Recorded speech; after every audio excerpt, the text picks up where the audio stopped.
여러분 신앙 안에 하나님께서 복음을 주셨는데 복음은 모든 것이고 완전한 것이고 충분합니다. 복음으로 끝내는 여러분 되시기 바랍니다. 지난주 복음의 내용 속에 두 단어가 들어있는데 그럼 그것을 누리는 것이 신앙생활입니다. 복음 속의 두 단어, 그리스도와 성령. 그래서 우리가 그리스도를 여러분이 실제로 믿고 누리면 누구든지 기도응답 받습니다. 그래서 많은 분들이 기도가 오해되어 있어. 우리가 자라나면서 이 기도하는 것이 어떻게 보면 종교적으로 이해되어 있거든요. 뭐 어디서 빌고 뭐 나무에 빌고 뭐 이렇게 하던 그런 것들을 많이 보고 자랐기 때문에 뭘 자꾸 빌고 뭐 열심히 하고 뭐 정성을 들이고 이래야 되는 줄 아는데 그게 아니고 예수 그리스도를 믿고 그 이름 그리스도만 부르면 됩니다. 그래서 요한복음 14장 14절 드렸죠. 내 이름으로 무엇을 구하든지 내가 행하리라. 그냥 그 이름 부르면 행합니다. 조금 더 구체적으로 설명한 게 요한복음 14장 16장 15장 16절. 네가 날 택한 것이 아니고 내가 널 택해서 세웠으니 너희는 가서 과실을 많이 맺게 하고 열매가 항상 있게 하여 내 이름으로 아버지께 무엇을 구하든지 다 받게 하려 함이라. 그 이름을 아버지께 구하면 다 받게 되는 그런 축복이 있습니다. 그리고 또 한 가지 비밀이 들어 있습니다. 우리가 그리스도를 믿는 자에게 성령이 함께합니다. 근데 그 성령이 함께할 때 어떤 축복이 있느냐? 우리는 보통 능력만 이해하죠. 성령의 능력을 우리가 누리는 것만 이해하는데 성령의 능력 속에 치유가 들어있어요. 치유. 근데 이 치유는 인간 문제와 답 그리기를 해보시면 자가진단이 돼요. 내가 창세기 3장에서 태어났고 내가 구원 받았는데도 창세기 3장의 영향을 계속 받고 있구나. 이렇게 여러분이 자가 진단이 됩니다. 진단이 되면 그때 이제 처방이 나와요. 그럼 그걸 어떻게 해결할 거냐? 그것이 답이 성령의 능력으로 그걸 해결합니다. 그래서 성령의 능력 가운데 이제 치유를 받게 되는. 그래서 여러분 그 두 요절을 기억해 두셔야 돼요. 문제에는 요한복음 14장 16절에서 27절을 기억해 놓고, 그래서 우리가 성령의 인도를 받아야 되는데 자꾸 성령과 교제가 단절되는 그런 모습이 될 수 있고, 그리고 내 문제를 내 힘과 내 능력으로 해결하는 게 아니에요. 답 밑에 요한복음 16장 7절에서 33절 이렇게 기록해 놓으시면, 저는 요즘에 그거를 이렇게 인간 문제다 그리기를 계속 이렇게 그리면서 이렇게 자가 진단이 돼요. 내가 이래서 그런 문제가 있었구나. 내가 아직도 영적 문제에 이렇게 걸려 있구나. 내가 이렇게 정신적인 문제 이런 것들에 자꾸 좀 속고 있구나. 육신 문제 뭐 이런 것들, 그리고 뭐 이렇게 후손 어떤 가정이나 가문의 대물림이라든가 이런 문제들이 아직도 내게 있구나. 자, 이런 것들, 그런 것들을 이렇게 자가 진단하면서 이렇게 내 힘으로는 그걸 해결 안 돼요. 그래서 제가 이제 제가 경상도에서 태어났거든요. 경상도 태어났는데 경상도 사람들의 특징은 뭐냐면 대화를 하면 소리가 너무 커요. 그래서 제가 어디 이렇게 찻집에 가서 이렇게 누구하고 대화를 하는데 우리 집사람 옆에 앉아서 한 얘기가 좀 살살 얘기하라고. 살살 얘기하라고. 근데 우리는 습관이 돼서 그렇게 안 돼요. 그냥 뭐 저 주변 생각이 안 돼. 그냥 막 얘기를 해. 그래서 뭐 자녀들하고도 뭐 이렇게 얘기를 하면 그럼 자꾸 뒤에서 자꾸 살살 얘기하라고. 왜 싸우냐고 자꾸 이렇게. 그래서 싸우는 게 아닌데. 그러니까 여러분들도 좀 이해를 하고 계세요. 저하고 얘기할 때는 목소리가 커지는 게 화가 나서 그런 게 아니라 원래 몸에 배 있어서 그래요. 그래서 몸에 배 있어서. 그래서 그게 어떤 그런 것들이 어떤 가문의 지역에 어떤 흐르는 그런 것들이에요. 그래서 그런 것들을, 그러니까 근데 뭐 예전에는 이제 그게 도리어 다툼의 그런 요소가 되죠. 뭐 말만 하라면 자제하라고 그만하라고 그러니까 그게 승질 나죠. 그러면 이제 다툼이 되고 이랬었는데, 근데 그런 것들을 이제 이해하면서 그런 것들을 치유된다고 그래요. 이해하고 인정하는 걸 치유라고 그래요. 이제 그렇게 해서, 그래서 오늘 꼭 기억할 거는 인간 문제와 다 그리기 속에 성령이 역사하는데 치유의 축복이 들어있다. 이렇게 정리를 해두시고, 오늘 여러분이 메시지를 들어가기 전에 중요하게 깨달아야 될 단어 하나가 있습니다. 그게 임마누엘입니다.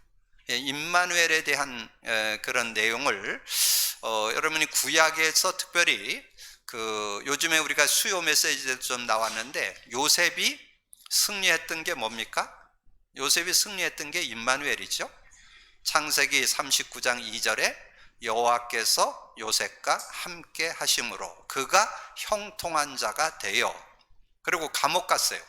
감옥 갔는데도 여호와께서 요셉과 함께 하심으로 그 간수에게 은혜를 있게 하셨고, 그때 끝에 보면 그 39장 23절에 보면 여호와께서 요셉과 함께함으로 형통한 자가 되어, 이렇게 나와요. 그리고 나중에 그 바로 왕이 꿈을 꿨을 때 박수술객들, 세상 사람 굉장한 지식자들도 몰라 그거를.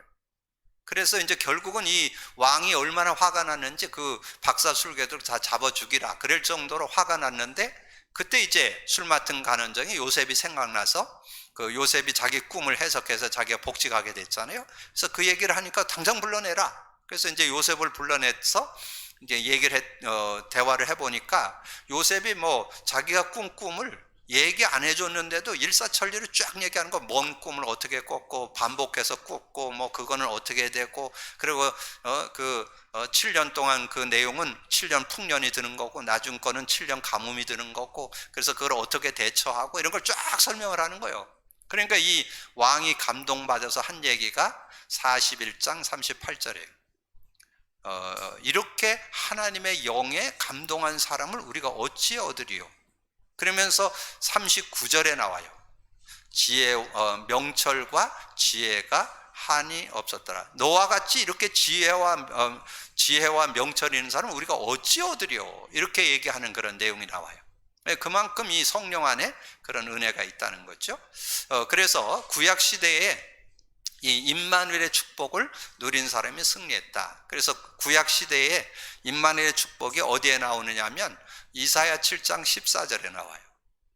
이사야 7장 14절인데 특별히 이사야서는 어느 시대에 기록이 되느냐면 북이스라엘은 아수르에게 점령당해서 완전히 무너졌고, 남유다는 바벨론에 무너진 시대에 준 메시지예요. 그런데 희망도 없잖아요. 북이스라엘도 무너지고 남유다도 무너지고 완전히 다 자녀들, 후손들이 다 포로로 잡혀갔고 이런 상황이 됐는데 준 메시지예요. 그게 이사야 7장 14절. 보라, 처녀가 잉타하여 아들을 낳으리니 그 이름을 임마누엘이라. 그리고 신약에 와서는 언제 메시지를 줬냐? 로마에 속국되어 있는 상태. 그때 예수님이 오셨는데 예수님이 바로 임마누엘로 오셨다. 그러면서 주신 메시지가 마태복음 1장 23절입니다. 보라, 처녀가 잉타하여 아들을 낳을 것이요 그 이름을 임마누엘이라 하리라 하셨으니 이를 번역한즉 하나님이 우리와 함께 계시다 함이라. 하나님이 우리와 함께 계시다. 그러니까 여러분 임마누엘에 대해서 하나님이 우리와 함께 계시다까지는 여러분 다 알아요. 다 아는데 여러분 거기에 실제 2개가 들어있어요. 그걸 알 때, 그건 구약 성도들에게는 거의 얘기도 없었어요. 왜냐하면 예수님이 오셔서 직접 얘기하셨기 때문에. 2가지 비밀이 뭐냐 하면, 그리고 구약은 성령도 왔다 갔다 하던 시대예요. 근데 신약은 성령이 와서 영원히 함께하는 시대예요. 그래서 2가지 의미가 드는데 그걸 아셔야 실제적인 은혜를 누릴 수 있어요. 임마누엘 속에 하나님 나라와 성령의 능력이 들어있습니다. 이거를 여러분 실제 아셔야 실제적인 은혜를 누릴 수 있어요. 그래서 임마누엘, 하나님이 우리와 함께 계시는 그런 은혜 속에 실제적인 그런 은혜가 들어있는데 하나님 나라가 들어있다는 거. 그래서 지난주에 조금 메시지 드렸는데 누가복음 17장 20절 21절에 보면 나오죠.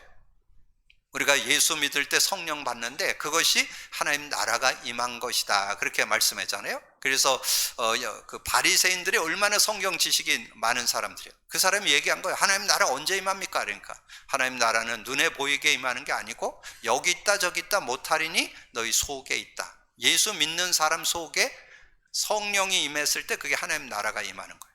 그리고 성령을 힘입어 귀신을 쫓아내는 것이면 하나님 나라가 임한다. 마태복음 12장 28절.